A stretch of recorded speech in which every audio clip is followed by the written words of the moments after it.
Thank you all for joining us for our second class of the Avanzar program, brought to you by the Wells Fargo and the United States Hispanic Chamber of Commerce. So we're so excited for everyone to be attending this morning. Really briefly, we'll go through some couple things, and then we'll have our speaker for today, Brandon Fowler, join us and present the topic for today that we'll share with everyone. And just wanted to briefly touch base with everyone regarding the homework from last session. We had kind of two items for you all. One was being able to kind of practice with that spreadsheet, and the other was to connect with at least one other classmate. So was everyone able to kind of work through those items? Any questions, concerns? You could feel free to also unmute yourself if you have any questions along the way. But we'll also reserve some time towards the end to go through those as well.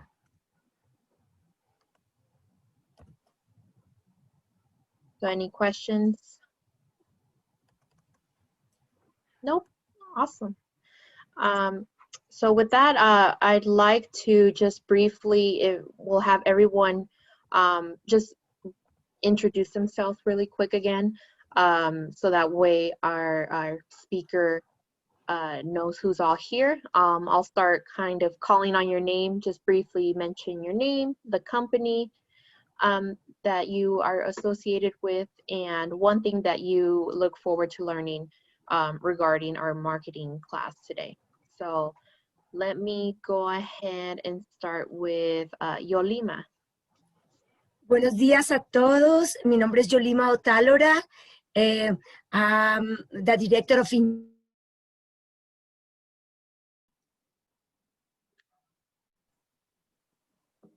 I think she must have frozen. Could everyone still hear her?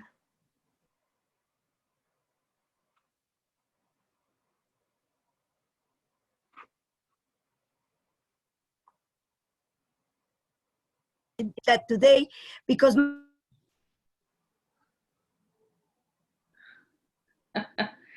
Yolima, can you hear us? I think you're having some internet connectivity problems here. did you hear me? No. Not really. Why don't you try again? Let's see, I think you had some internet connection problems.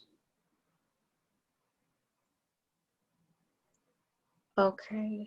Okay, why don't we do this, Elizabeth? Why don't we move on to the next person, Yes. and we'll give her a chance to catch. Yes, absolutely. So I'm not sure if it's something on my end too. It's Instant same. message and let her know what's going on. Oh, we lost her. Okay, go ahead. I was just saying that I'm not sure if it's my connection. I'm having a hard time. So Christina, I'm not sure if you could take it from here. I see. You're frozen now, Elizabeth. Okay, can everybody hear me? Yeah, we can hear you. Okay. Yes. So why don't we move along here? I'm gonna move on to, let's go Miss Mari Rabago. Why did I knew you were going to choose me? Oh, Put me on the spot. Good morning, everyone. Hopefully I'm not getting freeze or frozen like everyone else today. Everybody is on the Zoom calls and you name it, and the kids at school at home. So I guess we're having a lot of issues with the internet. My name is Mari Rabago, President and CEO of Mari Rabago Productions. We're a marketing agency, multimedia. We specialize in becoming the bridge from corporate American and big business to the Latino by Empowered. Your story has power. That's one of our mottos, and we love telling the stories of organizations, corporations, and how those stories align with the values and interests of our Latinos families. So in that sense, that's what we do. We enjoy storytelling, educational marketing, and we're here to serve you. Thanks for the opportunity.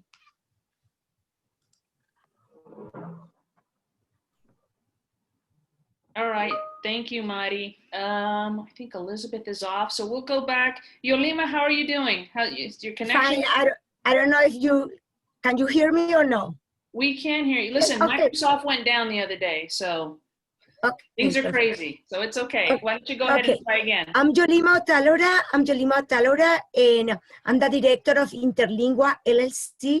Interlingua is a Spanish school. We teach Spanish to kids and adults.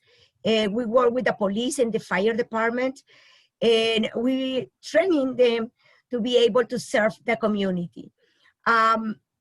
I just appreciate this opportunity to learn about marketing today because I really need to learn, and especially this aspect of the business. Thank you. Great. Can everyone hear me now? Yes.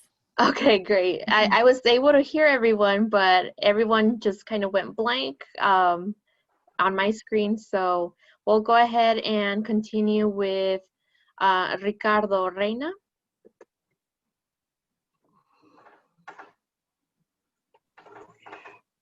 Okay.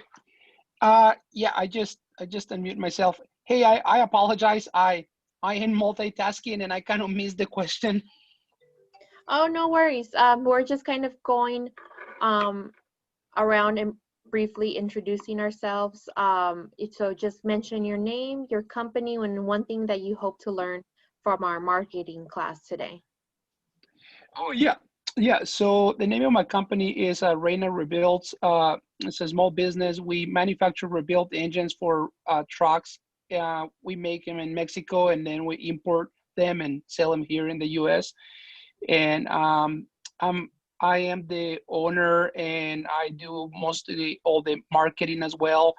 And it's just been pretty interesting, to handle the marketing side and mostly like social media and online stuff. And I'm just looking to see if there's any new things, that I'm not aware of that I can, implement for my business and yeah, create more leads and sales. Awesome. Thank you so much. Thank you. Thank you. And then we'll continue with, I might mispronounce your name, but here we go. Virinda? Yeah, you actually pronounced that right, Elizabeth. Oh, awesome. Hi, everyone. This is Vrinda Mamandi. I am the founder and owner of XN Solutions, a local performance marketing firm here in the Valley. What does that mean? We help businesses really get priority or get recognized on Google and Facebook and really help them with strategy. And I want to say a big thank you to Everardo because he reached out immediately after last week's call and we had an amazing, very good discussion. And I hope to stay in touch with him and learn a lot from him too. Wonderful. I like that you all connected. Thank you. We'll continue with Everardo.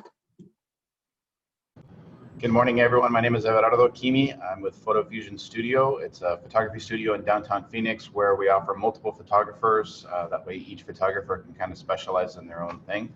And yes, I had some great conversations with several people after the group, and it's been really good to know everyone here. And marketing is always a fun thing to learn more about. Wonderful.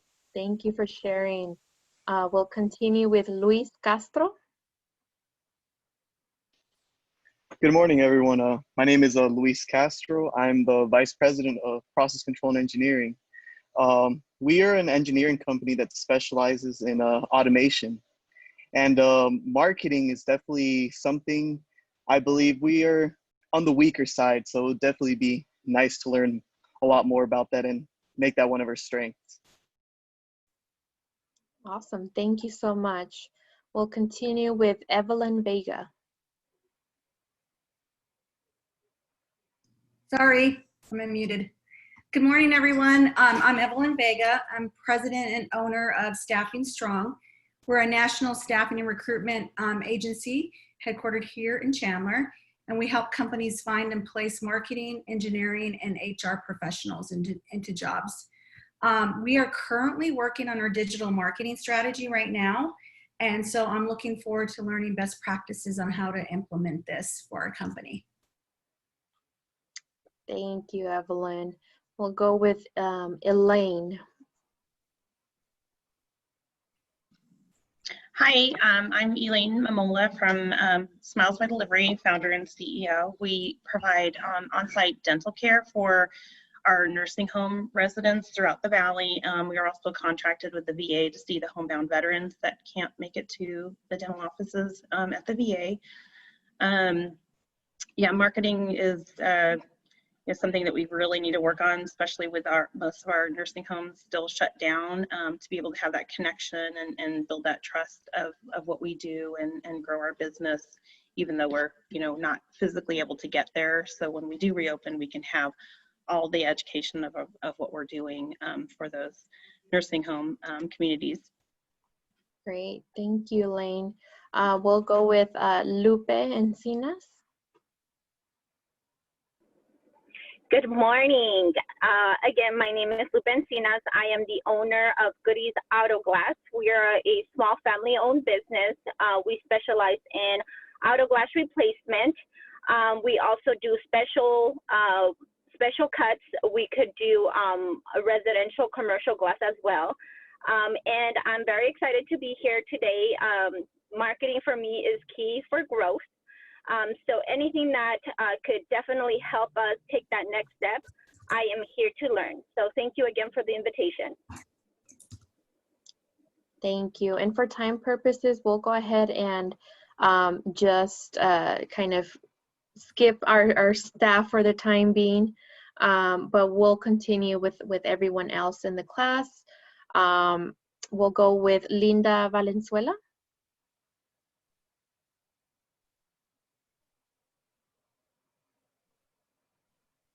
You're on mute, Linda.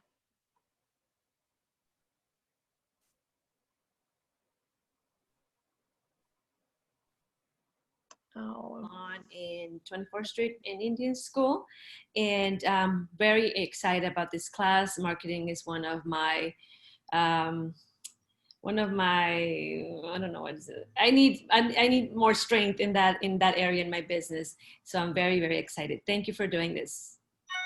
Thank you, Linda. We'll continue with Mabel.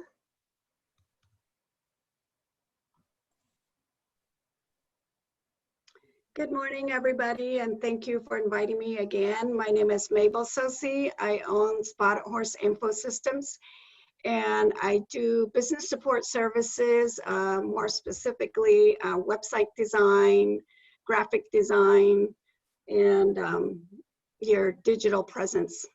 And I also do tribal liaison services, as well as business development services for small businesses that want to do business with the federal government. And today I look forward to learning my journey map. Wonderful, thank you.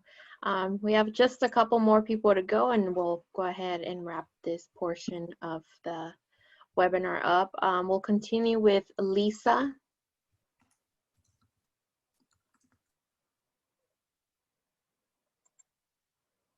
Lisa, can you hear us? Oh, I'm seeing that she doesn't have a camera, but she did introduce herself in the chat. I'll just read it really quick. Carolina's Chocolate, she's found in Age's Fine Foods and boutiques in both Phoenix and Tucson. Carolina's Chocolate offers spicy flavors of her heritage and the Southwest, flavors reminiscent of Carolina's, her grandmother in the kitchen. So she's new to business, so all the opportunity to learn and more better her business is essential. So thank you so much, Lisa. And we'll continue with Imelda Hartley. Imelda, can you hear me? You're on mute, Imelda. Can you hear me? Yes. Okay. Good morning, everybody. Well, my name is Imelda. I'm the founder of Imelda's Happy Tamales, where we don't sell food, we sell hope to victims of domestic violence, because we support victims of domestic violence. And I'm very excited to be here and to learn and just to grow my business and to connect with everyone. And so very excited to be here, and good morning, everyone. Thank you, Imelda. We'll go ahead and go with Jimmy Rios. Hi everyone, how are you? This is Jimmy Rios with Next Level Business Concepts Group, and I'm excited to learn more about marketing. My company helps individuals with the Blueprint for Success, which is in line with this Avanzar program, and trying to help businesses get to the next level from startup to mid-size, and see how we can help each other. Thank you very much. Thank you, Jimmy. And we'll go ahead and go with our last two here. Carlos Rosales. Good morning, everyone. I don't have my video on, but can you hear me? Yes. Okay. Carlos Rosales. I own an insurance agency, so I do everything from home auto to life and retirement as well. I think the question was about marketing. I'm excited about this because marketing is huge for any organization. So I'm ready to listen and learn something new today. Great, thank you. And last but not least, Yasmin Venegas. I know you just joined us, but if you want to go ahead and introduce yourself really quick, the name of your organization and something that you hope to learn in this marketing class today.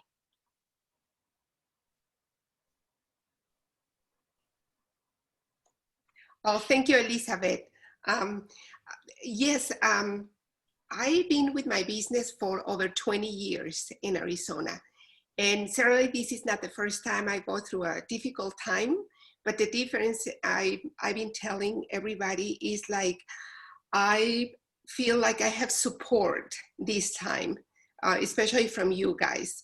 And learning is one of the most important things for me. You know, I participate in every single workshop, class, anything webinar.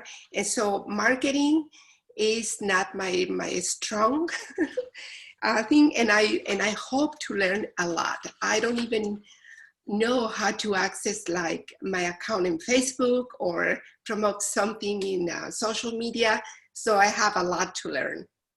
Thank you. Great, thank you. I think I mentioned everyone, but again, thank you for everyone to being here today. Really quick, I just want to give a shout out to our staff, Christina, Eric, Angie's on, and Yvette is on, Lexi is also on, and Izzy from our team. So appreciate you guys all for attending as well. But with that, I'd like to hand it over to Brandon, who's going to be your one of your speakers today. He'll be talking all about marketing. We'll have a little break around 10 this morning, about a 5-minute break, restroom break. So with that, Brandon, if you want to go ahead and share your screen and take it from there. Thank you so much. All right. Thank you. And let's see, we will get going here.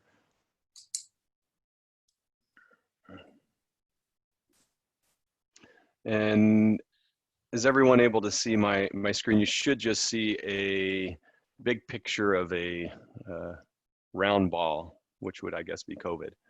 Yes, we do. Thank you. Okay. Okay. Well, to get started, my name is Brandon Fowler. Very excited to be here. This is an outstanding group, so a lot of pressure to deliver something of value. So I hope that there'll be at least one thing that you can take from this that will be useful for you. As far as my background, I've been in higher education for about 2 decades, 20 years. I've done everything from running a student experience program for University of Phoenix to running a campus and starting up a new campus for Ottawa University. Right now I do a lot of work around BI and research and supporting different aspects of a business to help them make better decisions for marketing in other areas.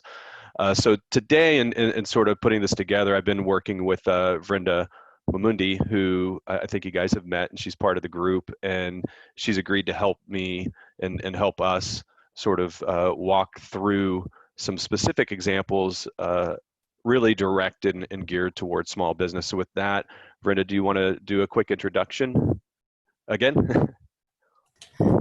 Hi again, everyone. This is Vrinda Mamandi, and I have been in marketing for over 15, 16 years now.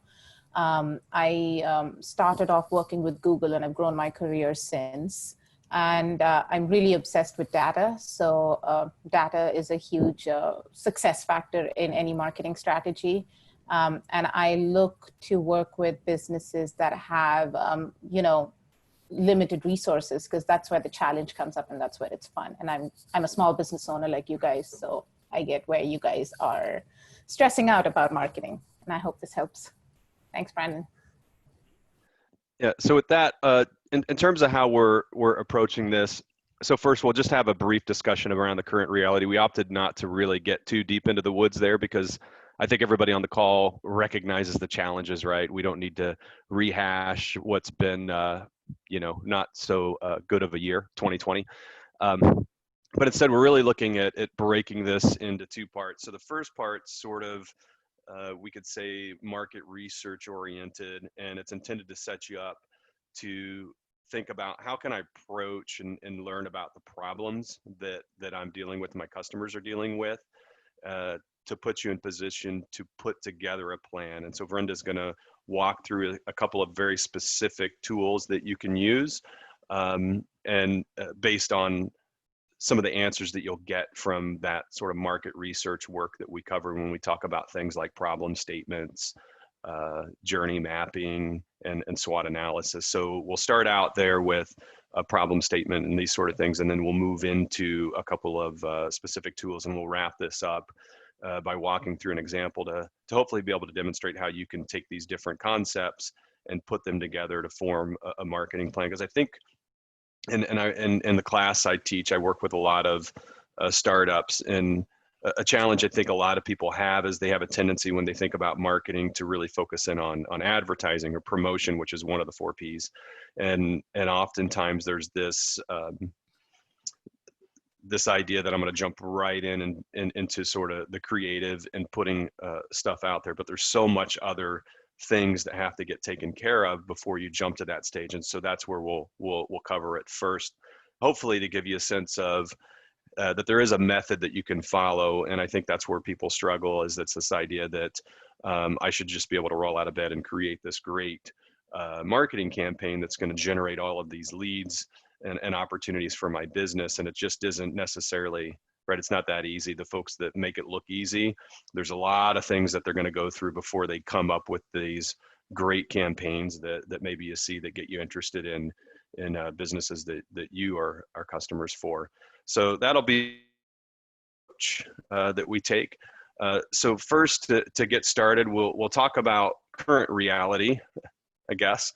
And the first thing I think a lot of people do in these moments is there's a tendency to sort of pull back, right? So it's a scary time right now. We don't need to get into that detail, right? But to give you an idea, the last recession that we had from a marketing spend, most businesses reduced their spend in marketing by 20% or more. It's pretty common when we hit a recession or a time, not as maybe as bad as we're in now, that companies a lot of times will put the brakes on marketing efforts. If there's a product idea that they had that they were going to be launching, sometimes they'll pull back on that.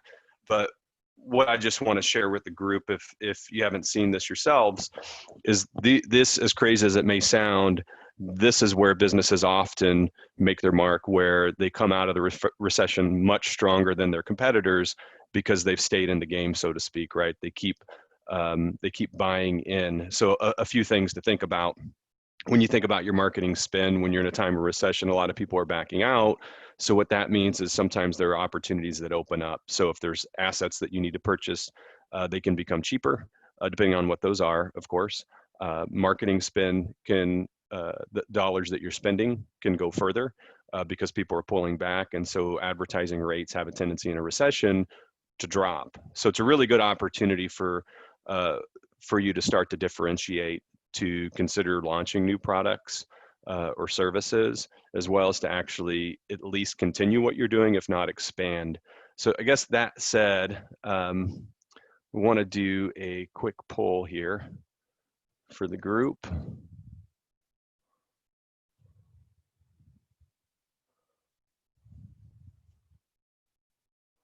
So you should see, is there a poll that popped up for you?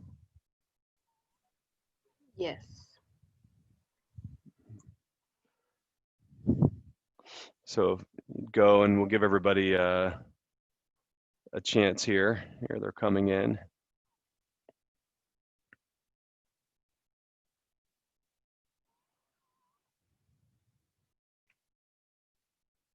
Got just a few more to go.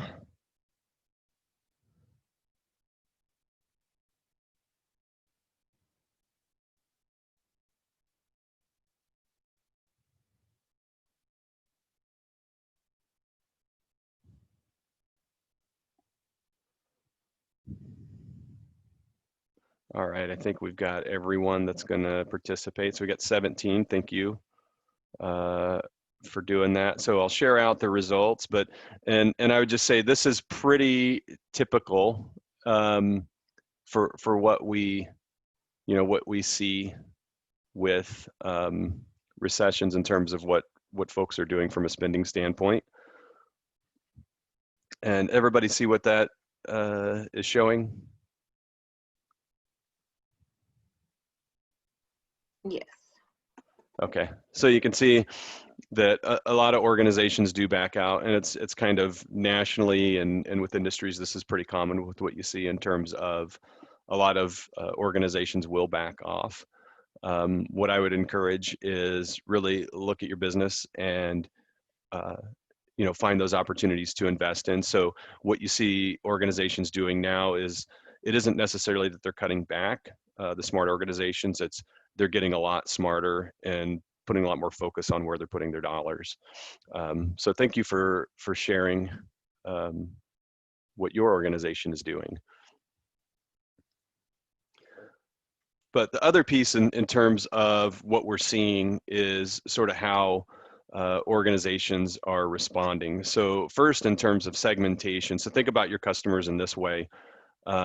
If your business is very reliant on in-person sort of delivery of a service or good, so like if you have a restaurant, that sort of thing, we're obviously seeing some changes there, but how people or customers are doing business is obviously changing right now. We're seeing a lot of acceleration with people going digital. But when you get into customer groups, so start thinking about who your customers are. They're approaching it differently based on socioeconomic factors as well as age. Those seem to be the two pieces that really drive how people are approaching who they're choosing to do business with and how they're choosing to do business with others. So there are two specific segments to think about. So if your customer base from a socioeconomic standpoint is more low income, that's a group that long term, they're most likely going to bounce right back, meaning they're going to move back from digital to in-person if that's an option.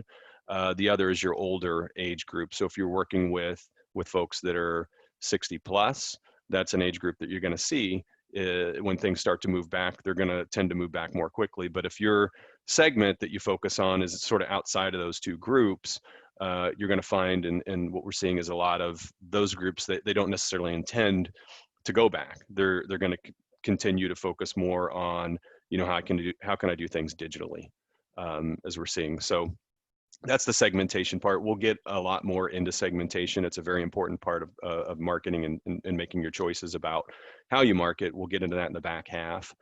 Trust is another piece. So what you're seeing happen right now is customers, they're willing to change brands quite a bit. So there's an opportunity out there for you to steal business from others. And a lot of that is really looking at trust and how you can build that. So when we start talking about the problem statement or the customer journey, we'll talk about how you can look for sort of those opportunities to build different emotions like trust or demonstrate things like, we'll talk about hygiene in a second.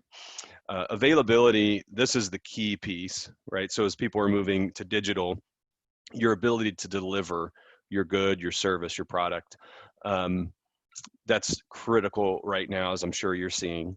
So the expectation that customers have of you and your organization, they're comparing you to other organizations like Amazon. So it may not seem fair, but that's the reality that we're seeing. So it's really critical when you talk about operations, which I would argue from a place standpoint when we talk about 4 Ps, is critical, is that you've got to be able to operate in a manner that allows you to deliver at that sort of level, that benchmark that I think customers are starting to expect. You know, they expect delivery to be free and they expect to have it today, which is crazy. So as you're thinking about when we talk about journey mapping or problem statements, you know, this will be a key piece that you probably want to start to think about is, how do I make my product or service available to my customers? What is their expectation?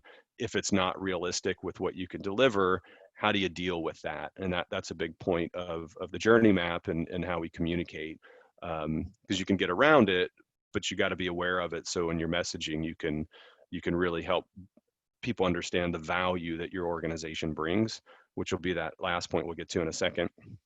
Hygiene. So this is just what it sounds like, right? So we all know that there's a big push, especially in the food industry and for delivery, about talking like touchless delivery services and those sort of things. But it's becoming an expectation out there. But to make it more fun for us, right, is there's also groups of customers who kind of swing the other way, meaning they can be turned off by that. So this is where, when we talk about research, understanding who your customers are and what they value is important. So if you have a customer base that, given what your product or service is, hygiene is really important to them, you want to be aware of that. If it's the opposite, if you happen to have a customer base that sort of is, you know, feels put off by those efforts, you probably want to be aware of that. And then you just have to make the choice for, you know, how you want to approach it. But hygiene's definitely, of all of this, probably one of the biggest shifts that we're seeing. And then lastly, value. So with value here, I don't want it to get confused with price, or in other words, that you have to have the low price, because that's not the case. It's just the fact that for many consumers, they're spending less. So what they will do is they'll open up their wallets if it's something that really fills a need that they have. So when we talk about the problem statement here in a moment, this is really what we're talking about, is you have to understand the problem that your customers are facing now in this environment, and that, is that going to continue? How might that change as things start to come back? But value is really about how well are you doing at addressing the needs that your customers have. And if you do a really good job of that, you'll keep them and you'll attract more. So those are sort of the key elements here around segmentation, trust, available, hygiene, and value, that as we go through, we're going to try to hit on some of the different tools that we're going to talk about. So before we get into deep dive here, let me pull up another poll for you here. And so this is really just maybe get us into some discussion. So the question is what has been the most difficult aspect of the virus on marketing your business? So what we're asking here is, you know, opportunities or potential business interest has decreased. So are you seeing fewer leads from your marketing efforts coming in, perhaps? Maybe if you're relying on word of mouth, referrals, is that starting to decline? That's definitely a difficult thing to deal with. Or maybe you're getting the same leads, but just the follow-up's been more difficult. So that could indicate that maybe how we're approaching sales, we need to make some adjustments there. Or are you seeing that current customers are leaving your business, which is really a lot of that's about an experience. So so this, I'd say, as you answer this question, really tuck it in the back of your mind, and as we're working through some of these tools, think about how they, you know, how you can learn more about your customers and their needs to help overcome some of these sort of challenges. So give it just a few more minutes. We got 9, 10 answers in so far.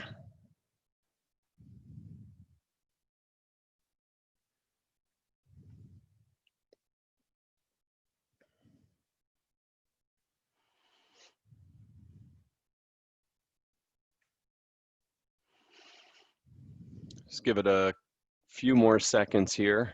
I think we had 17 last time. So if you haven't answered last time and you're still waiting, I challenge you to answer. So we're at 17. Can we get to 18?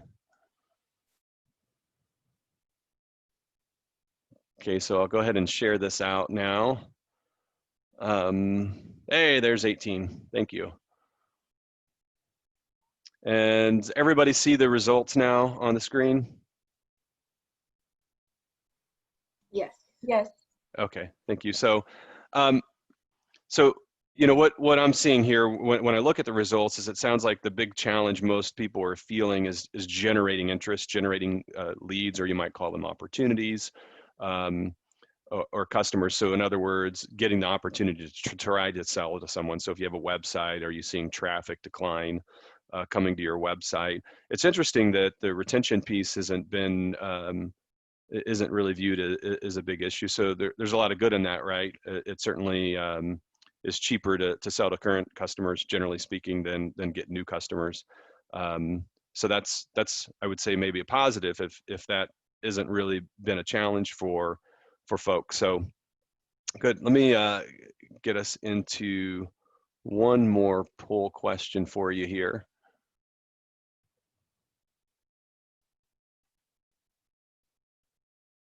So this last one is specific to your customers. So think about your customers, and I'm sure that for a lot of you, you talk to your customers all the time and you have a really good understanding of sort of the challenges they're facing right now. So as you kind of have them in mind, how has COVID impacted your customers? And so we're seeing for some customers, they've lost a job, so they have less money to spend. Other customers, they still have the money to spend, but they don't feel secure, right? So this is a lot of that value proposition, right? That they'll spend money, but it needs to be a good reason to spend it. Others are demanding different support services. So, you know, I mentioned about delivery services for food. You know, grocery stores is an example of this, where a lot of customers want additional support services, meaning, hey, I don't want to have to come to the store to get my stuff. Can it be delivered? So that's becoming important for grocery stores. And then their preferences are just changing. In other words, they may be moving away from certain products and services. As an example, they may not go out to eat anymore. So if you have a dine-in restaurant, a lot of folks, their preference is just, I'm not going to go out and eat. So it's not that they're no longer eating at restaurants, they just may be choosing to, you know, do it at home or get their own food. So that's why with all of this, we're seeing demand for groceries go up. But it looks like so far, I'll go ahead and just give it a few more seconds. But it looks like so far it's pretty well even across these, but mostly what you're sharing seems to be saying that people either are choosing to spend less money or they have less money to spend, which is pretty consistent with, you know, what you see out there across businesses in the country.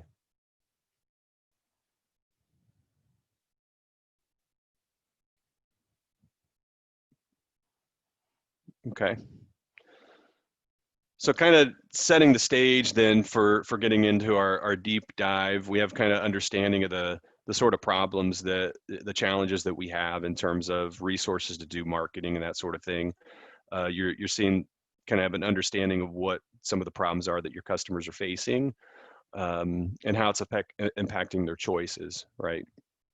In terms of what they're looking for in business. So that what I want us to dive into is our SWOT analysis. Curious, I'm sure most have heard of a SWOT analysis, so I suspect this isn't a term that people are completely unfamiliar with. If you are, that's okay. We'll do a quick walkthrough of it. But what we're gonna do is we're gonna go through and talk a little bit about a SWOT analysis, why that's important, and how that will sort of set us up for the other pieces to get us into how to approach your marketing strategy.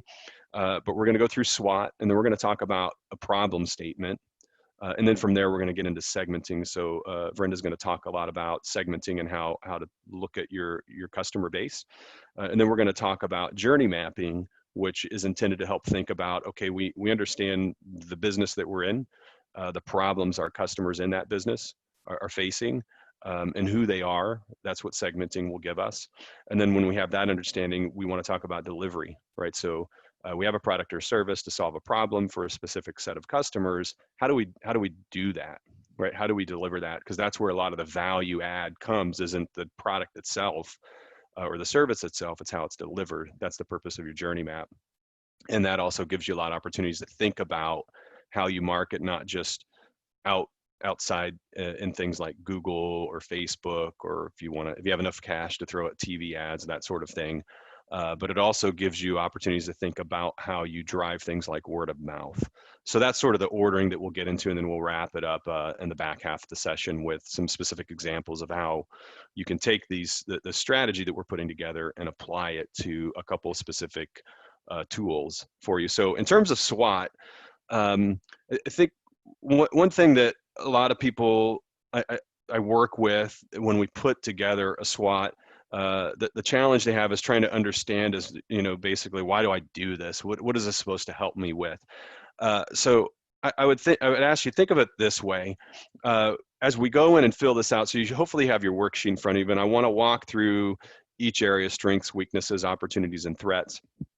And we'll sort of put this together, but the idea of this is to be a tool for you to start to think about your organization, what you're really good at, and not necessarily what you aren't good at, but maybe what you don't need to be good at, right? And how that can play out in the market. So what are the opportunities for your business, given what you do really well, to shine? And then what are the things that are gonna challenge you? What are those threats? It could be competitive threats, it could be regulatory, it could be things like COVID, that really impact your ability to be successful and take advantage of that opportunity. So the idea is that as you put these pieces together, you want to be able to sort of see, okay, given these four areas, my strengths, weaknesses, the opportunities, and threats, where should I be playing, right? Where should I be focusing my attention with my business? So we'll start first with strengths, right? So strengths and weaknesses, I want you to think about your business and what it does well, right? What are your capabilities? So strengths could talk about the people. So if you have, if it's just you, what are you really skilled at as it pertains to the product or service that you provide? What do you do better that is significant, that's different than anyone else can do? It could be your people. So if you do have staff, it could be something about the skills that they have collectively that make a difference. It could be something about your product that's unique, that no other product has or delivers. Same thing with the service. So think about the things that you do exceptionally well, that we would call them differentiators, so that others maybe can't do, or it'd be difficult for them to match. So that said, with regards to strengths, any questions that come up?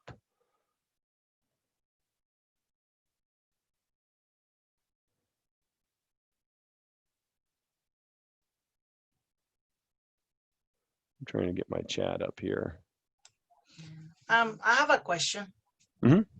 I think it's very important what we're learning today, and to always keep that in mind. What are our strengths and what are the threats and the opportunities and the darkness that we need to better ourselves when it comes to marketing. Knowing that, then we can better ourselves.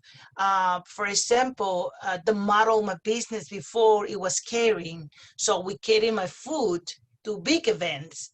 But at least anywhere from 50 to 100 people. And now I had to sell that per individual. So I had to change the model, but there was still the opportunity to still, my food to reach to customers in just in a different way. So I just always to see the opportunity, is there.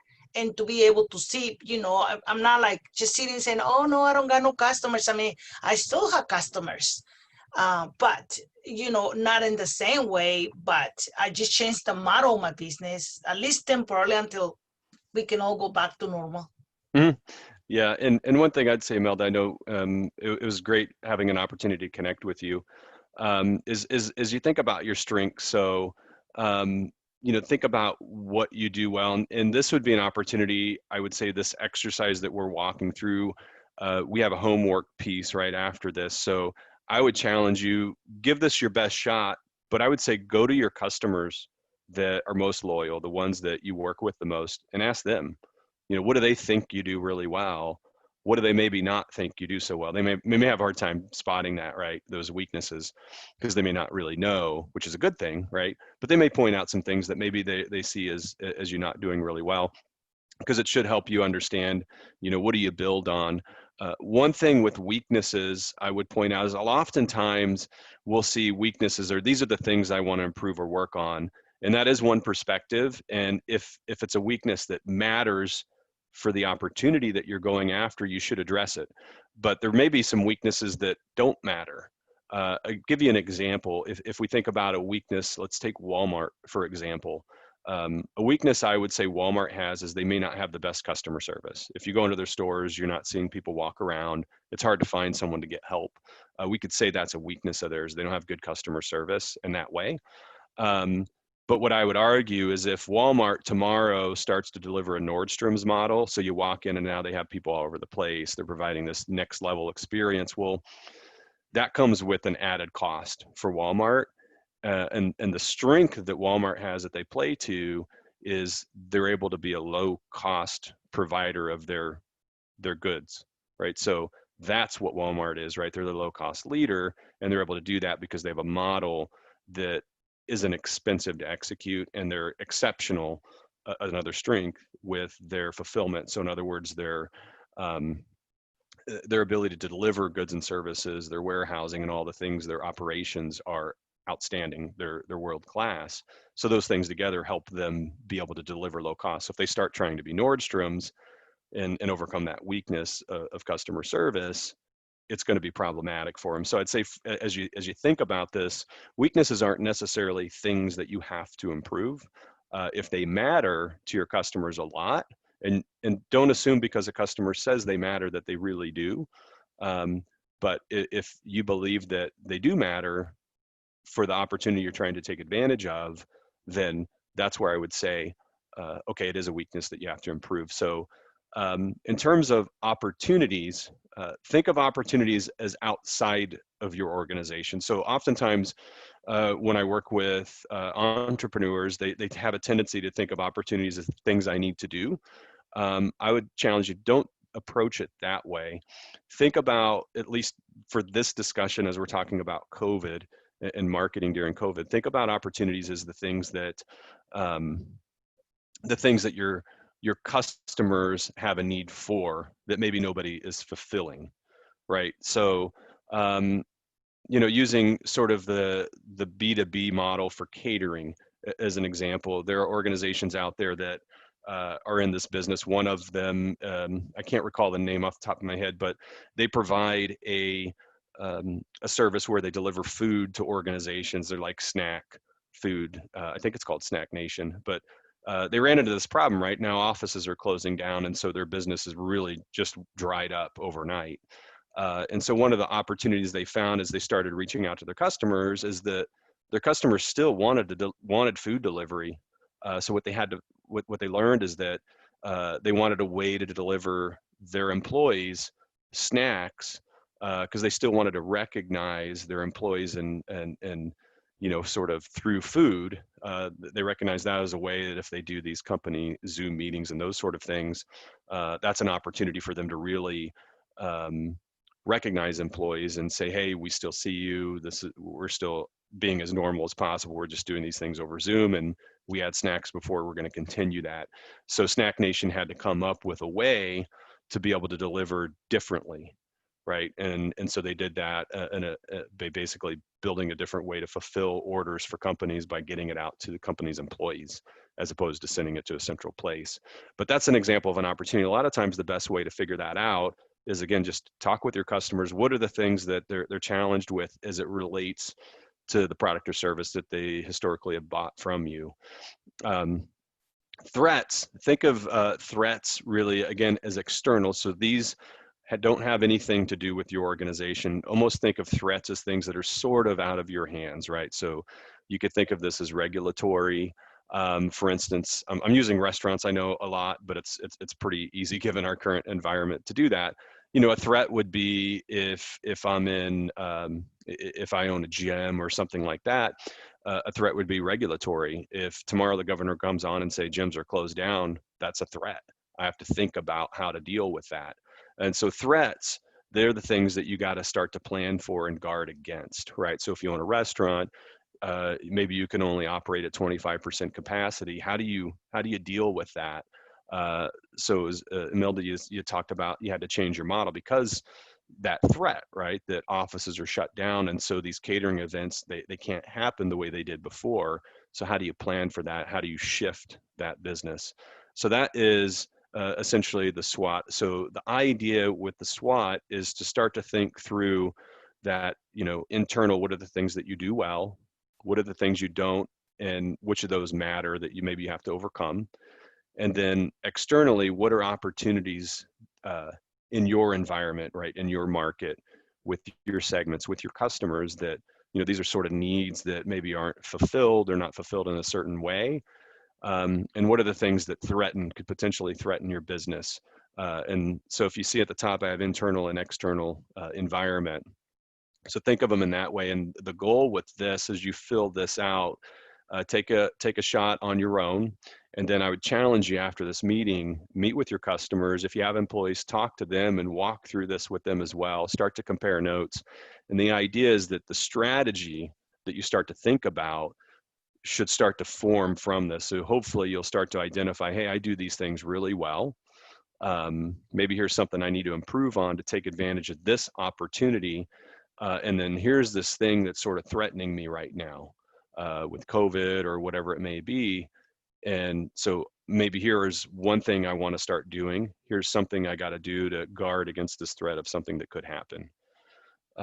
So in terms of SWOT analysis, questions in terms of the purpose of this or regarding strengths, weaknesses, opportunities, or threats?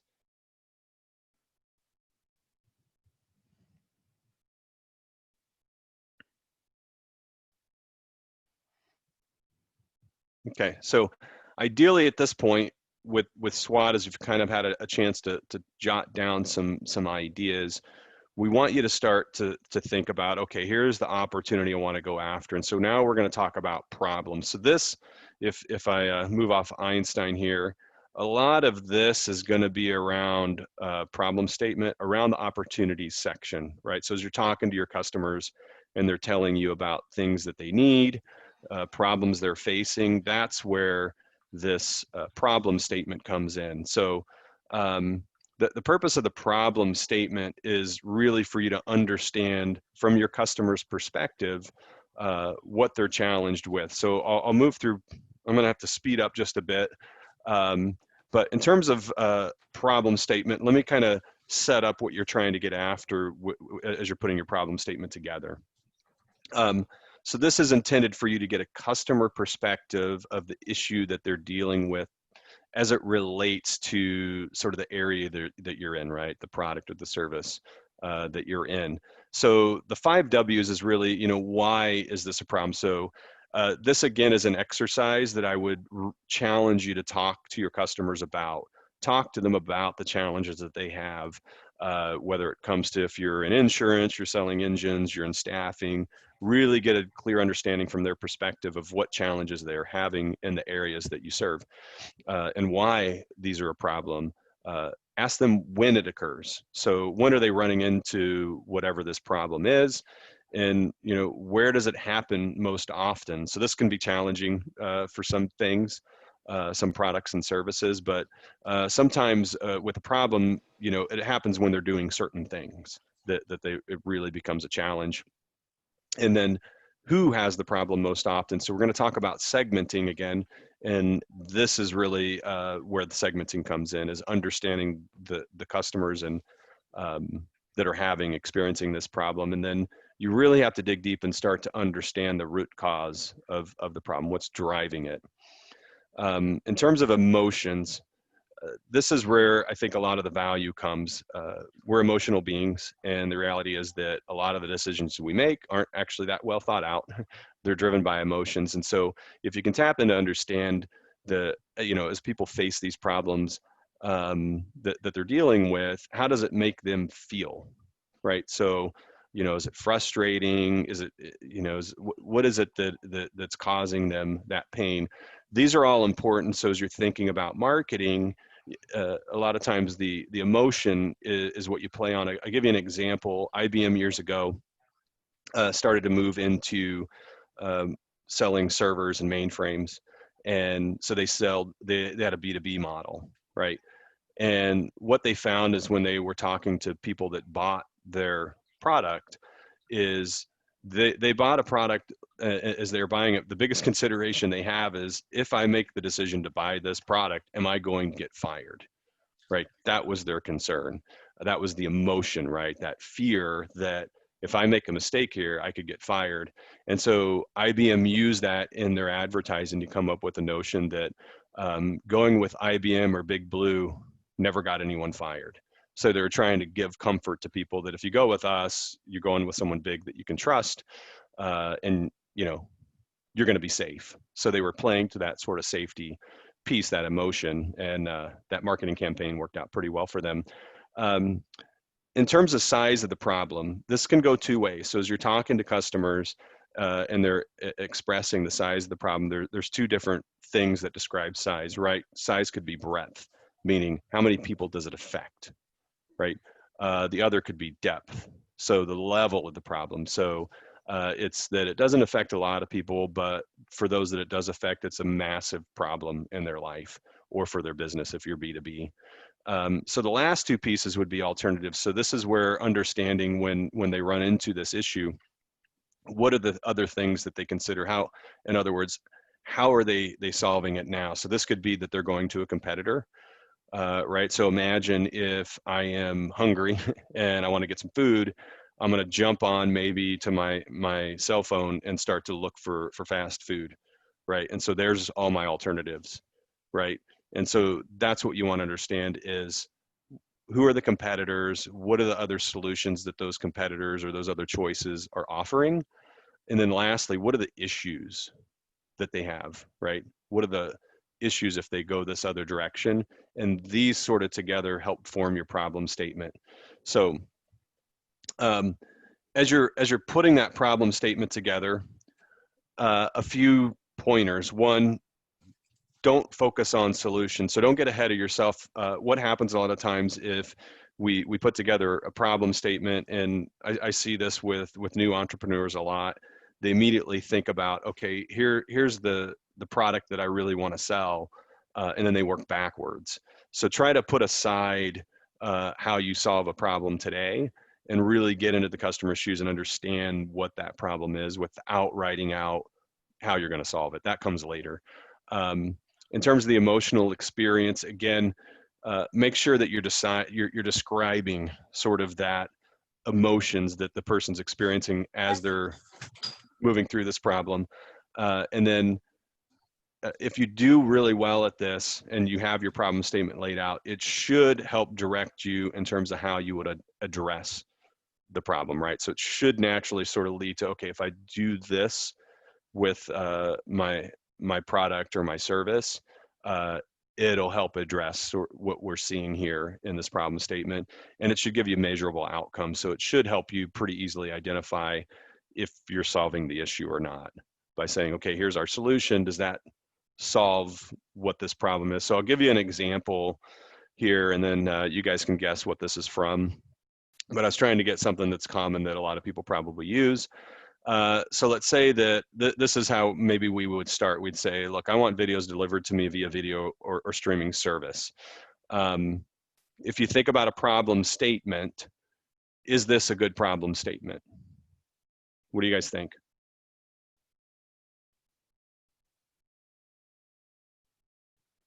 Anyone want to share what maybe this is missing?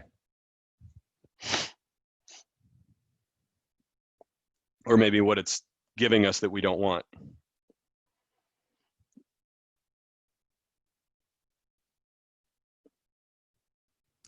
Well, it all depends what kind of services that they're asking for, what kind of videos they would be delivered to them. If there's a production that would be sent to them, or it would be a training that would be sent to them. So it all depends on what kind of videos we're talking about, what kind of service we're providing for them. Mm-hmm.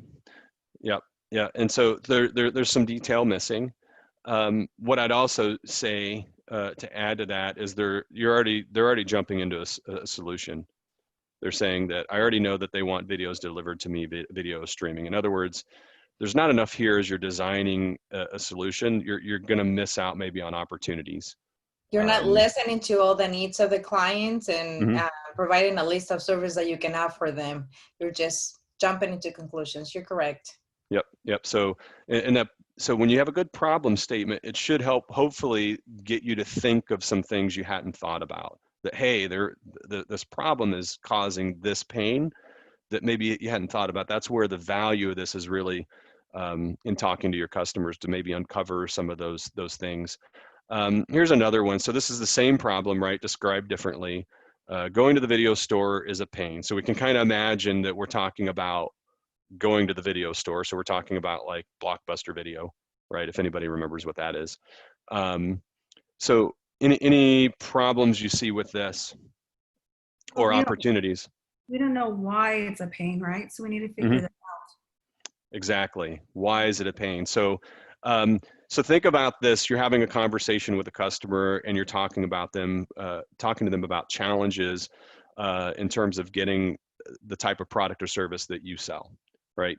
And they say something like this: "Yeah, it's just a pain," right? This is the opportunity for you to ask them, "Well, tell me more. What do you mean? Like, what is it that is a pain?" Because it's not uncommon as you're working with customers to get feedback that they'll start with this sort of high level general, it's a pain, right? So, we could go through this a lot, but I'll give you one last one that I think kind of gets us where we would want.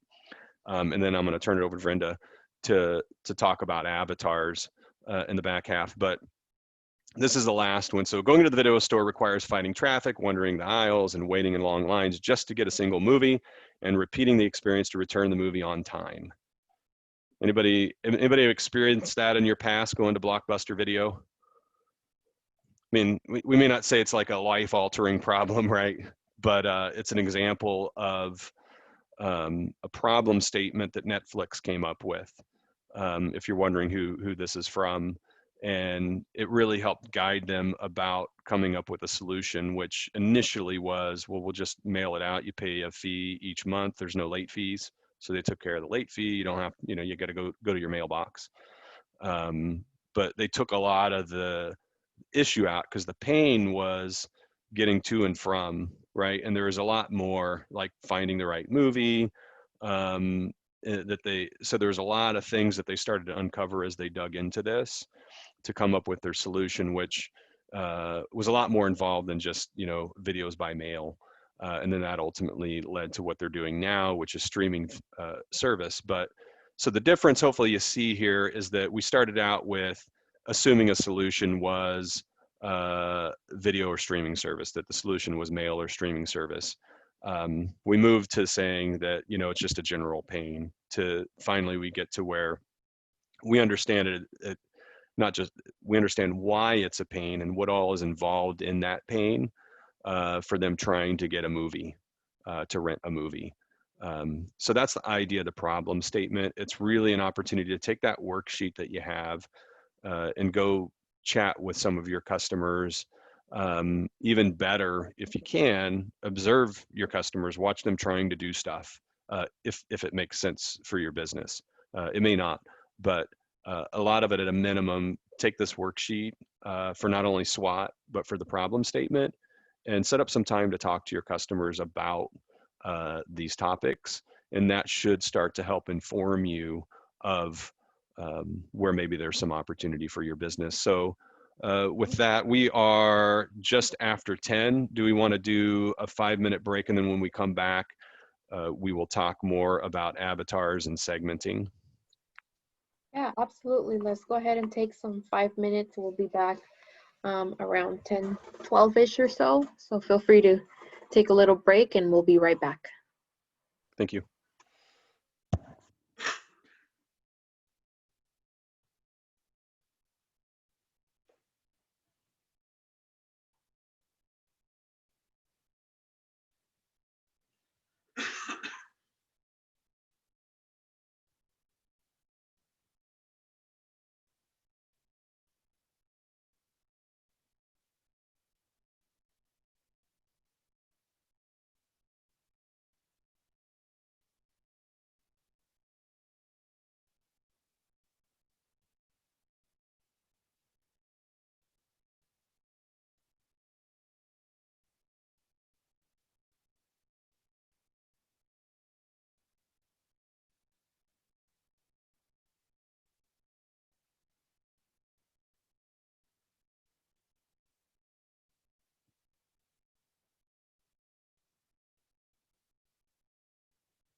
All right, so it looks like our 5 minutes are up.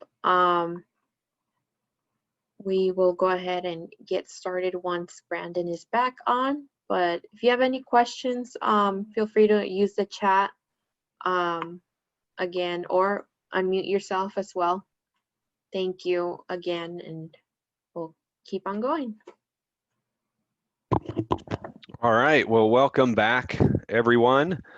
So we're gonna, because we are already within about 40 minutes, we're gonna try to pick the pace up just a bit more. So what we have left to cover is we're gonna go through avatars with Brenda. And so think of that as sort of segmenting or creating your profiles or personas.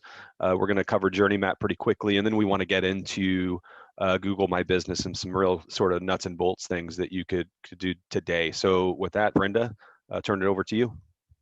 Well, thank you. Everybody well stocked with your tea, coffee, and water? All right, so I'll let Brandon do the driving here with the presentation. Basically, how many of you have heard of the term avatars or personas, and do you have a proper understanding of what this might mean? Not really, right? Brandon, if you can just go to the next slide. Thank you, sir. So what is an avatar really? It's a description of your audience. See, none. Lisa says none. Thank you, Lisa. I've been noticing your comments. Thanks. So when we speak of avatars or personas, it's basically a description of your audience. Now that's an extremely generic way of defining an avatar. We want to get very detailed. And when we speak of detail, we want to include, you remember, I'm an 80s, 90s kid. So that's why with the Yahoo chats, remember the ASL? Back in the day, ASL would have been enough of an avatar, age, sex, location, but now you have to go beyond the demographics and actually speak about the psychographics and the behavior and the emotional triggers to actually get that. And I'll give you an example because I understand this might be a bit overwhelming for a few of you. Next slide, please. So this is usually when you ask, or when in many instances, when I consult with businesses, I ask them, so who are you targeting? And they usually come up to me and they say, well, I target a guy named Jeff. He's 32 years old. He's male, obviously, and he lives in Arizona. All right, that's good. That's a good start. But what we're looking to find is someone like Maria, who you'll find on the next slide, who is a 32-year-old female who lives in the McCormick Ranch area, for example, in Scottsdale. Her annual income of her household is $200,000. She has one child under 2 years. She's expecting her second child. Sorry, that shouldn't be first. She's an interior designer. They're new home owners. They volunteer at an animal shelter. She loves hot yoga, and she prefers Instagram over Facebook. So, you guys, I pose this question to you as business owners. Who is it easier for you to market to, Jeff or Maria? And you want to put that in the comment section. Who is it easier for you to market to, knowing that Jeff is 32-year-old male from Arizona versus Maria with all of this? Maria, right? And all of you understand, see, everybody says Maria. Why is this important? If a few of you have even tried Facebook advertising, for example, you'll see that they need a lot of information in order to make your ads actually hit the right audience. And essentially, that's what we're getting to. If you spend money, like my introduction said, right? I am a numbers person. If you're spending money, I want you to get money back. I don't want you to flush your money down. And the more detailed you get, the better it is for who you will reach. So why is this helpful? So as a marketer, it helps you, establish your message and promoting. For example, if you're messaging to Jeff, you're just going to use a generic message. And I saw Henry Alexander here from Splash Mobile. And for him, he's just going to say car wash, whatever. But if he's targeting Maria, he might say, hey, do you have a busy husband who's always driving around in a messy car? And actually touch on those emotional triggers, because every purchase we make is somehow influenced by some kind of an emotional need that we have. Packaging your products or services, why is packaging such a big deal? I love Instagram. And if you look at I follow an influencer called Nabella Noor. She's into makeup. And because she's from Bangladesh, her packaging with e.l.f. Cosmetics is very Indian because that's her demographic she wants to target. So, you know, when you speak of packaging, you know, I heard, you know, I forget the lady's name, but the Tamales is who she did, right? Who is she? Imelda. Imelda Hartley, right? Yes. So if she wants to support victims of domestic violence, she can actually have messages that are uplifting on certain packaging. It's how you brand and package your products. Affiliations with local businesses. This is extremely important because you want to be associated with businesses who have similar ethics and core values as you, because there's power in numbers, especially in times like today. When one person screams out from a wall versus a group of people, you know, speaking of the same message, it's actually more likely to hit more people. And you can actually offer better products and services if you're affiliating with other local businesses. That's creating a win-win situation for everyone involved, right? The promos and discounts you can offer. So again, with affiliations and promos, if you speak of Maria's example, she likes hot yoga and she has a young kid, maybe giving her a coupon to a babysitting service, or maybe giving her a free class at some yoga if she makes a purchase of X package or Y package might be more appealing to her.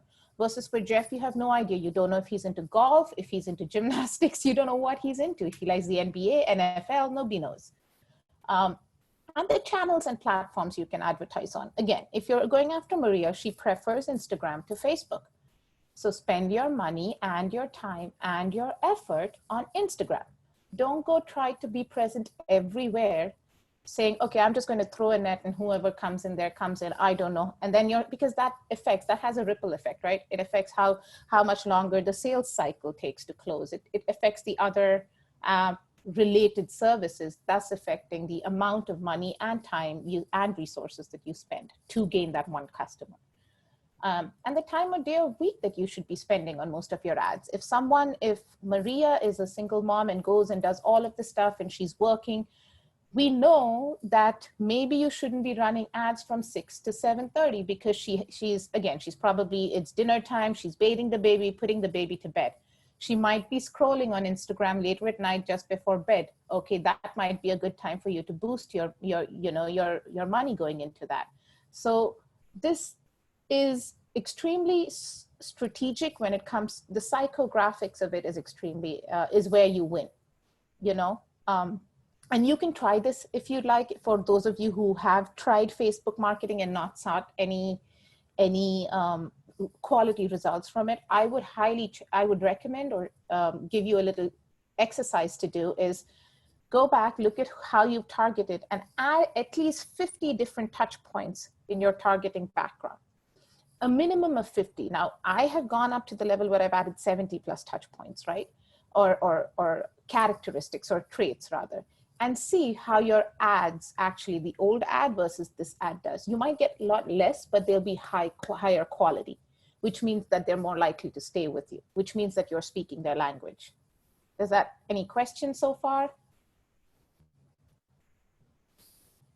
Hey, Veranda, can you go over touch points just real quick? I mean, what do you mean by that? I misspoke. So they're characteristics and traits. So like if you go back to the previous slide, Brandon, you see how these are the different characteristics or traits that we have that are specifically identifiers, unique identifiers for Maria. These are just a few. I would challenge you guys to run maybe an ad campaign, especially because all of you seem to be on Facebook. If I'm mistaken, please correct me in the comments there. And we want to at least get 50 different unique identifiers, whether it's demographic, psychographic, emotional triggers, you know, hobbies and behaviors, anything that you think, and we want to get at least 50, and then compare that performance of the same ad, put in the same time, put in the same budget, and see how they two perform, and you'll probably get better results with the updated version of it. Everardo has a question.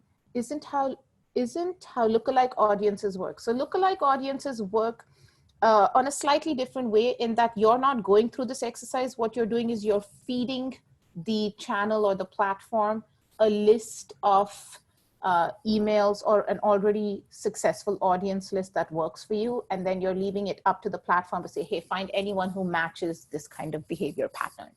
That's how lookalike audiences work. I hope I answered that for you, Everardo. I have a question. Would that be okay? Yes, Mari. Hey, Mari. So, with Facebook changing everything lately, I advertise in not only for myself, but for my clients. My forte is social media marketing. So there's a lot of changes going on. I do both platforms, Facebook and Instagram, because that's where Latinos are, mostly Facebook. That's where they get all their news, all their information. And it's been a challenge with my time because of the changes. Custom audience are not working or performing the same way. Any information or added value that you can share with us on how we can have the same type of performance we had before with the changes? Any loops or hoops that we can jump? Yeah, so one thing I will tell you, Mari, and that's a great question, but one thing I will tell you is a lot of you may currently be doing some kind of advertising and not seeing even close to normal results. Please keep in mind that we are running ads now on a platform like Facebook, which is a very popular platform, and I'll show you in a graph from statistics for June 2020. Please understand that this is one of the biggest political years for us. Yes. So the demand for Facebook as a platform has increased. So we have these big political parties pushing in so much money.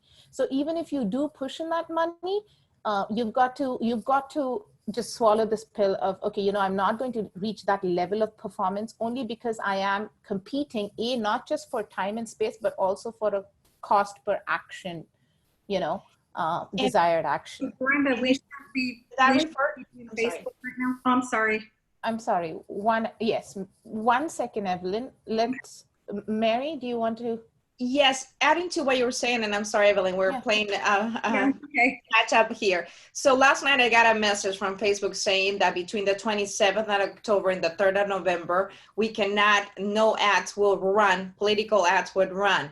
They can continue running if you have it before that date, but not. So that's to your reference. Yeah. Yes, we're being very restricted as, a small business on Facebook, and it's affecting. Now, another thing that I have seen, and hopefully you have some insight, because I have gone through every class, connected with Facebook thousands of times, and those charts are frustrating. They have awful customer services. Brandon was talking about customer service. It's awful. Or I'm not that analytic to go through so many chats. So the thing is that a lot of people that were seeing my content as I'm going live, now they're not getting those notifications. So they have reduced also a lot the reach that we can have with our lives. And I live out of lives. So I'm looking for ways. I still get good results from my clients. I get a decent numbers, but they're not the numbers I was getting before. And I'll leave it at that, Evelyn. Okay. So one thing is, this has been an issue with both Facebook and Instagram, and actually a lot of social media platforms is even before the political advertising started, they are and were controlling the kind of content that people are seeing. And so, for example, I have a business alliance who's a DJ, and they were experiencing the same thing, very prominent DJ here in the Valley. And so the one thing you do is you need to keep pushing out to ask people how, whoever sees that, to actually add, because now we're mixing up the non-paid side with the paid side, and I don't want to confuse people with that. So Mary, you and I can get on a discussion after this, just one-off, because I wouldn't want to get it complicated for everyone. No, I appreciate the question though. Evelyn. Thank you.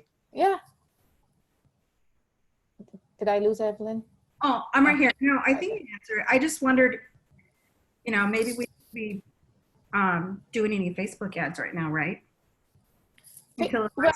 Well, you guys are getting ahead of what my slides are. So I'm actually loving this, but give me just a sec. And Everardo saying set up individual campaigns for Maria and Jeff. Yes, I would recommend setting up individual unique campaigns for Maria and Jeff, because essentially your messaging for each of them is going to be very different. The way your emotional touch points of how you sell your product to them are going to be different, and they're completely a different set of audiences. So you can't really have the same message for two completely different, diverse personalities. Okay, and then Lisa says, yes. Okay, Lisa, you and I are going to get on a chat after this. Again, I'll put in my information and you guys will get a checklist from me later on, okay? I'm gonna get with you, Lisa, and I'm actually gonna make notes before I forget. Can we go to the next slide, please, Brandon? Oh, there, and now Brandon. So I'm gonna move through this pretty rapidly because I think the next section. Brandon, your mic, if you can pull that down, please. Thank you. I'm going to move through this pretty rapidly because I want to get us more time on this last section, which I think is going to be really, not that this isn't valuable, but I think journey mapping is valuable, but I want to get more time on this other section. So in terms of journey mapping, this is something that can be, I would say, quite complicated. But it's important for this conversation in terms of starting to now understand how your customers are fulfilling a need or addressing a problem is really what we're trying to get after with a journey map. So as you're looking at a journey map, this is really saying, okay, I am, let's say here we're in the business of a restaurant. And what we're trying to understand is where is the opportunity in this journey to really provide a better service? Where are our pain points? So when we are talking about opportunities off of our SWOT or our problem statement, within the journey, if you can see how people are fulfilling a need today with maybe a competitor or with your own business, how have these things changed? It helps you start to understand how you can fulfill a need. So I have a problem statement. Here are the people that I'm trying to solve something for. So the segmenting that we just talked about. Now, how do I go through that? So the purpose of this is really just to understand how your good or service is delivered. And you can even zoom in on specific moments. So for instance, in education, our journey map could be years in length. And then we have these micro journeys. So we have one that we talk about, how do people apply for admission? So that's a journey in of itself. And so it helps us ensure that we're making that process easy. So when we did that poll at the beginning, one of the questions was, how's it impacting your business? So is it, at the top of the funnel, am I having a hard time getting new prospects? And then there's this sort of other part of the funnel. When I get a prospect, is it hard for me to get them all the way through?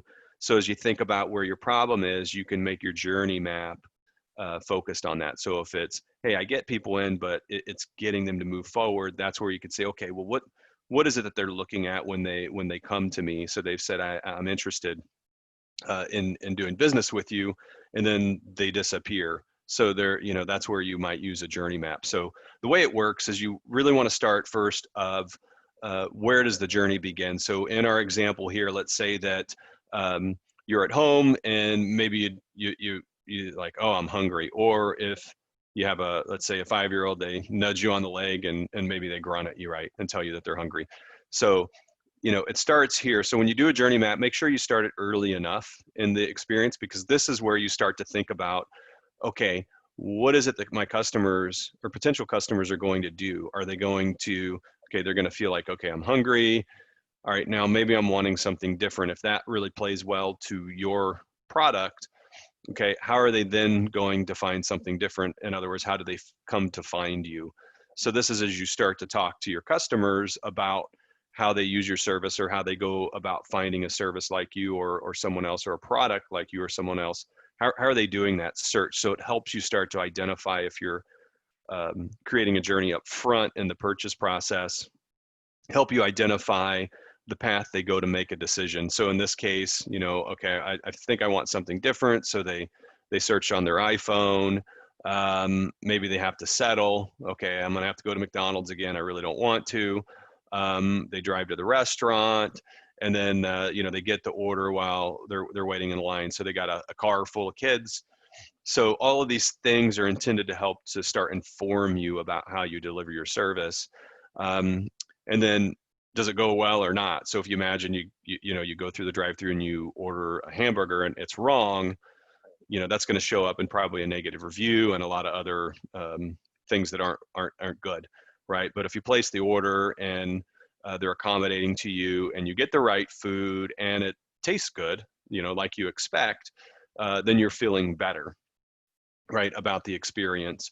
And so hopefully that results in a positive review. But this is intended to help you start to lay out your experience that your customers have and identify a few things. So first, where are they making their choices, right? So how do they come to you? This starts to help you from a marketing standpoint. How are they going to find you? So where do you need to be? The way that you get that information is you either know your customers well enough by now, or you need to go talk to them and ask them. That's your market research.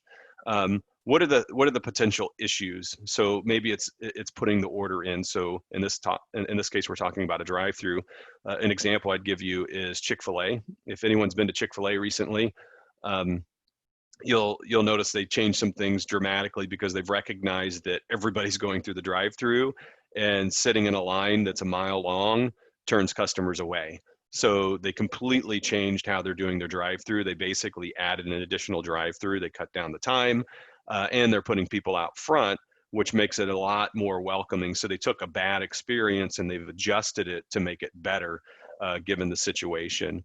And then there's the moment of truth. So think of it, a moment of truth as this. I buy a product or service from you. I have certain expectations. Do you really have a clear understanding of what those expectations are of your customers, and how well do you meet that? So if I go to Chick-fil-A, I put in my order, everything's great, and then I bite into my sandwich and it's awful, right? The moment of truth isn't good, right? So the moment of truth is where if it's good, you want to find ways to highlight it. So that's where we talk about like word of mouth. How do you emphasize that sort of moment of truth when they get something unique years ago that was done by Blue Moon, if anybody's ever drank Blue Moon before.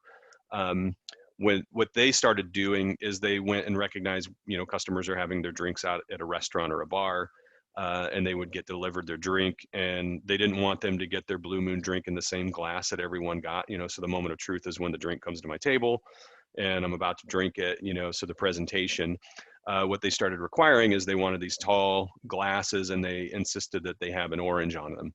So they wanted to do that because they recognize that when I get my glass, my beverage, other people see me, they might ask, hey, what's that person having? So they wanted a way to highlight that moment of truth in a way that in the environment really popped and could get people talking. So so just some examples of how you can use this journey map to help you think through how are you going to address the problem that you outlined before. So that's a real quick run through a topic that's extremely complex. But hopefully it gives you some ideas about how to think through how you're delivering your good or service. So, but what we want to jump to next is really around the budget question, and then how you take that budget and apply it to some specific marketing tools. So Verinda, I'll turn it back over to you. Hey, Brandon, quick question. Could we also survey our clients to find this information too? Yeah, yes, it is something that you could use as different surveying tools. So if you have a list, you can do something as simple as, I don't know why I'm losing it now, SurveyMonkey or those sort of things. Certainly, you can buy lists. I would recommend that's a place to start, and that can give you some insights. One of the challenges with survey is when you get bias, right? So you may get people that respond to your survey, and you may not, that don't necessarily represent the whole group, so just be aware of that. The thing I would really encourage you to do though is if you do a survey or not, get on the phone with some of your customers. If you can do sort of the in-person thing, take that. And if it makes sense to observe them using your product or service, that's probably the best when you're talking about a journey map and understanding what people are doing. Because the thing that's interesting, the more I spend time in customer experience, is that what people say and what they do, or what they say they want and then what they actually, buy, they're not necessarily the same. So just be aware of that when it comes to how you're going to do your research. Thanks for that question. All right. We're really keeping you on your tippy toes, going from Brandon to me to Brandon to me. All right. So how much do I spend, right? How many of you here, just quick a chat bar poll here. How many of you actually have an assigned budget that you spend on your business for marketing, and that is broken down even more detailed, saying this is going to go to experiential, this is going to go to print, this is going to go to digital? How many of you actually have that? Yeah, I see Mary raising her hand. Yeah, Lupe raising her hand too. Yeah, that's great. That's great. Lewis says, okay, that's a good start, right, Lewis? Yeah. Lisa also has said so. Okay, so let's go to our next slide. And this, we didn't want to get into too much of budgeting real talks, like getting into numbers, because I know we had a session last week that spoke about a lot of numbers, and that will tie into that. But just for those of you, right, because we have a group of about 22 participants, 4 of who said they have assigned budgets. Let's actually speak about what should you, from a marketing perspective, consider in order to even start. Where do you start setting your budget, right? I like to start from, what do I want from my budget? What do I want from my money, right? I want to be number one. My accounting team has given me a budget, or what does the platform suggest? I want to be number one. Gosh, you got deep pockets. COVID has nothing on you, right? You can just go on ahead and just go ahead and do your marketing. And it does take a lot, because when you say number one, that means overall, right? You're saying number one in radio, number one in print, number one in digital, number one organic.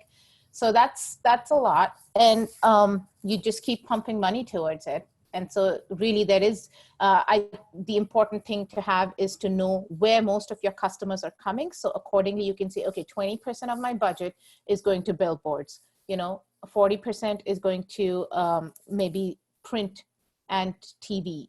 And then 30% is going to social media, and another 10% or something is going to paid search. But you have to have, dial it back to where are most of my customers coming from. That's where you need to spend most of your money, because that's where you'll get the most return on your ad spend. If your accounting team has given you a budget, that's fine.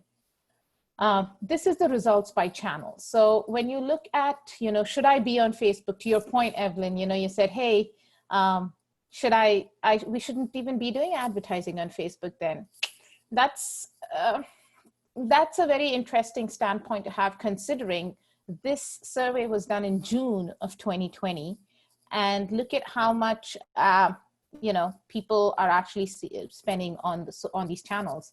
So social media paid, primarily you'd see Facebook is always crushing social media. After that, Instagram is coming up. TikTok has their own paid advertising, but TikTok is an iffy channel now because of all the legislature behind that stuff.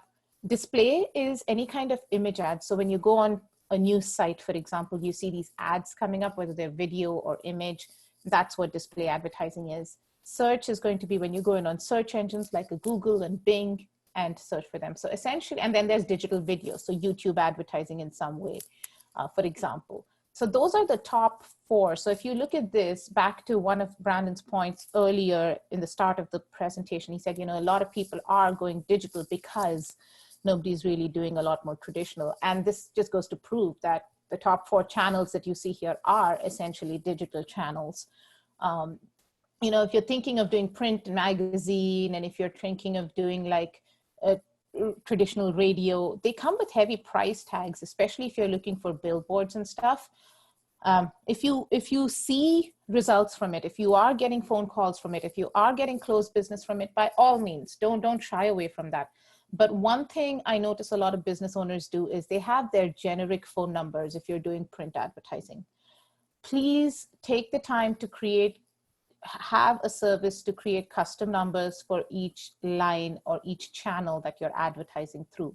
That way you can actually look at, I've gotten 10 calls from X channel within the last 7 days, out of which 3 of them have actually closed for business. And otherwise, if you're having a call come into the same line or the same number, it's going to really kind of dilute results, because you'll have a skewed number, because you wouldn't know which channels actually giving you that information or giving you that client. Next, please. So that brings me to all of us are small business owners, and I put this section in and I chose this tool because with whatever presentations I've done in the past for small business owners, this seems to be one that really has a lot of value to business owners. So everybody, and it's important because Google My Business essentially is your business listing on Google that not only shows up when people search for your name in regular Google search, but also shows up on maps. And with people driving or wanting information, Google My Business is the best way to do it. Now, why Google My Business? Let me start off with the two capitals at the bottom. It's giving you free money and it's a free tool. It's free. Who doesn't like that? Especially during such trying times, right? It impacts SEO. You don't have a website, no worries. Google My Business has a solution to that problem. You can generate reviews. Again, that does two things. One is it has effects on the SEO and it has effects on your reputation management. You can promote specials and you can control the narrative and track where all the traffic's coming from. So I wanted to go through my business listing with you guys and actually give you screenshots, because those of you who have this can, many people actually are visual learners. If you look at the screenshot, you'll know where you should be looking at in your business listing.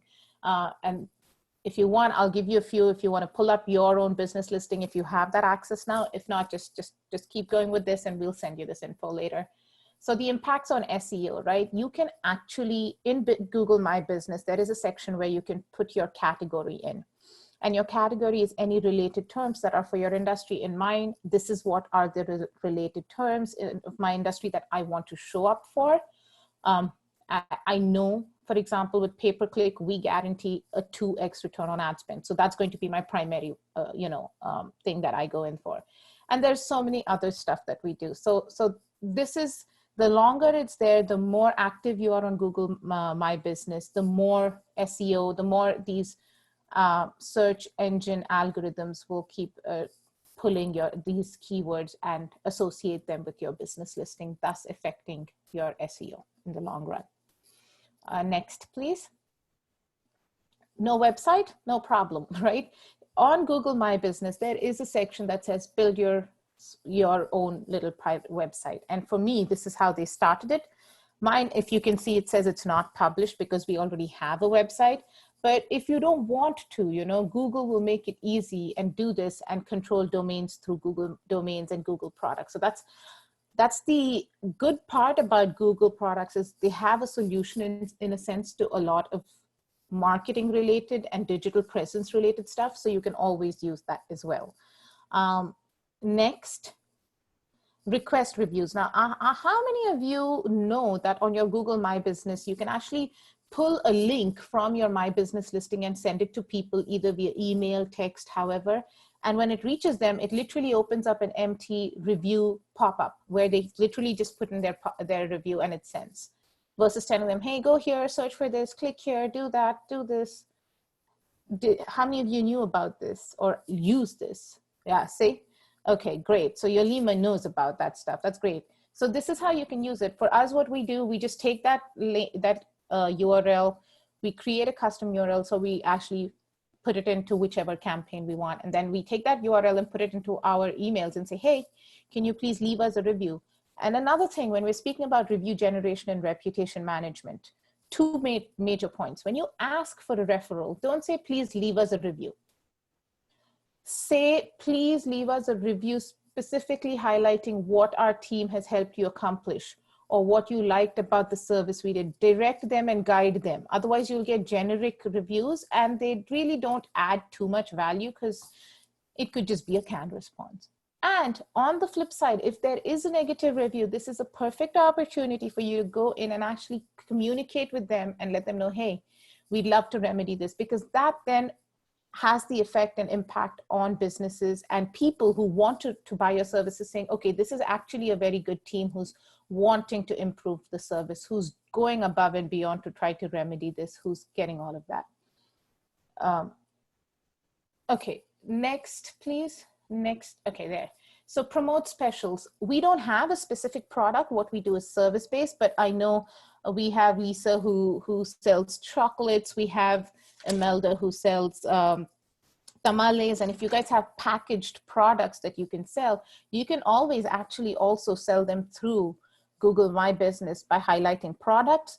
And if you have specific special offers, right, for military discounts, you know, if you have a COVID special that you're running for some reason, saving people money and or giving them more bang for their buck, essentially, you could always put that select expiry dates, start dates, and you can put that on there. So again, this is all going into your SEO without you realizing. But you see how you're able to still communicate so much with the person without really even going into a social media, going into a paid ad, going into videos. You're able to control everything here in a way. So, and it's a free tool. That's the biggest carrot that hangs in front of us, right? So this is something I highly recommend. If you are a physical business, so we have Lewis here who's with an engineering firm, right, Lewis? So if you guys are, Right. yeah, if you guys actually have a physical location, Evelyn here, who's, I know she has a physical office here off the 101. If you have specific updates with COVID, you know, or if you're by appointment only, go put in that COVID update. So at least you're not losing business. You know, people know that they can come to you and this is how they come to you, or this is how they can reach out to you. Next, please. And control the narrative. Again, you can control the narrative by creating posts, and posts are the most beneficial but the least used feature that Google My Business has to offer. If you have anything you want to share with your customers, be it from an image to a write-up about anything, please put that and create a post. If you have a special product, if you have a special thing that you want people to know the benefit of, write about it and put it in as a post on Google My Business, because that is definitely going to, again, add value. And more importantly, it's going to take up real estate on a search engine, you know? So when you actually write, you're taking up so much. So the more info you put in, the more space you're taking, the bigger the footprint you have. So how many of you actually scroll down and go page 2, page 3, page 4, page 5 on Google? Hardly any of us do that. We want to find it and we want to find it now. And if you take up most real estate, most likely you're going to get at least their attention, if nothing. Yeah. And the next. And then we track, you know, performance and traffic, like where are people coming from? How many times did our listing show up on search versus show up on maps? And totally what is the activity that has happened? So we can actually look and say, okay, you know what, this is great. This is, and you can control. So this is the thing, by default, I think it shows you 7 days, but you can control custom date ranges. You can control your month. So use this, because then this will help you if people are coming in. And you can, the idea of data, again, data obsessed, the idea of data here is to look at, okay, if 53 people, you know, or if 30 people have come through search and we received so many calls from this number that's assigned to Google My Business, like what % of that is it? Is it worth me putting this time in and going and doing the post? Because when we speak of budget and price, we only think about the price tag that we pay a Google or we pay a Facebook or we pay a YouTube. We don't take into consideration necessarily all the time that goes into production of a video or an image, the time that actually goes into posting of that stuff. All of that has to go in because it is an investment ultimately. And you need to see that return coming in through traffic, right? Qualified traffic, more importantly, all right? Any questions so far? No? Okay, so I want to make sure, okay, we have 9 minutes. I'm going to try to zip through this. And it's a free tool, free money. So if you guys open up your Google My Business and you don't have a Google ad account, you should actually see that Google will give you a $100 ad credit. What's the harm? Go in, do the ad and spend that 100 and stop, you know? If you're absolutely apprehensive, but you need another way to get your name out there, do that. So claim your credit. There are a lot of free tools and a lot of tools that will actually offer you credits like this. Take advantage of that, especially during COVID, because it's not just our customers who are struggling, we are also struggling. So we need to find ways by which we can make our penny go actually go longer. Yeah? Sorry to interrupt. I Yeah. do have a question. Yes, sir. It's regarding the paid, like on Facebook, like what's like the average we should be, investing, like, or Oh. what's a good number to start off with, when you're paying for Facebook That's a very advertising? generic question because it is based off of your industry, what kind of a campaign you're targeting. You're an engineering firm. I don't know if you target just Arizona, if you target the West, do you target the entire nation? It would be dependent on all of that, but I am going to get back with you so we can have a discussion. I have some tools actually for you that will help with that, Louis. Okay, But perfect. rule of thumb is with any paid channel, start off with a smaller budget because even if it doesn't work, you're not going to be burning your fingers. Get the formula right and then start pumping money towards it. Okay. So I will get back to you and we can actually sit down and talk about this in a little more detail. Yeah? Sounds good. All right. Thank you. Yeah. And next, please. All right. So the last thing I wanted to speak about is really leveraging your network. So we've spoken about, these journeys. We've spoken about our strengths or weaknesses. How many of you in your SWOT analysis put your network as a strength or an opportunity? Mary did. Who else did? So we miss out on essentially our Evelyn did, yeah? We miss out on our low-hanging fruit, and we need to leverage network because there are people who trust you, who are supporters of your business and your practice, and they might also include really happy customers, right? And if you can come up with a package that involves all of them and is a win-win situation, why not? So for example, I have a client who is a luxury travel consultant, and she was like, travel's dead. I don't know what to do. So we came up with this innovative way of, okay, how does she leverage her network? Because she didn't have money to even spend on ads. So we said, how do we leverage your network and give customers an offer? So we know that people are stuck at home. They're sick of staying at home. They want that experience, right? So she got up with a few of her partners, strategic alliances, who we like to call in her network. One was a local winery. One was a printing a printing UPS store. One was, I believe, one of those doTERRA kind of essential oil thingies. And one was a dessert place. And one was a local caterer. And we came up with a package saying, why, if you can't go to your California beach getaway, why not we bring that over to you? And we package it, we give them a little coupon for a little daycare. We have the caterer come in and cook a meal for them or deliver a meal depending on what they wanted, a bottle of wine. So the kids are taken care of in the daycare. And she actually sold a bunch of those packages because parents just wanted some alone time. Creating customer packages or custom packages for unique experiences. One could be a couples retreat, one could be a fun game night with kids, but making it adding a little oomph to it, right? So she was able to not just have her product sold in a way because she was the mastermind behind this essentially, but she also gave business to other small businesses, 4 or 5 other small businesses. And people were willing to pay the price because if you add up hotel and airfare alone, that can be a pretty penny. So if you get all of this for a slightly elevated, but still less price tag, why wouldn't people do it? So think out of the box, use your network, and really get to how you can really defeat COVID in such a sense, right? Does that help?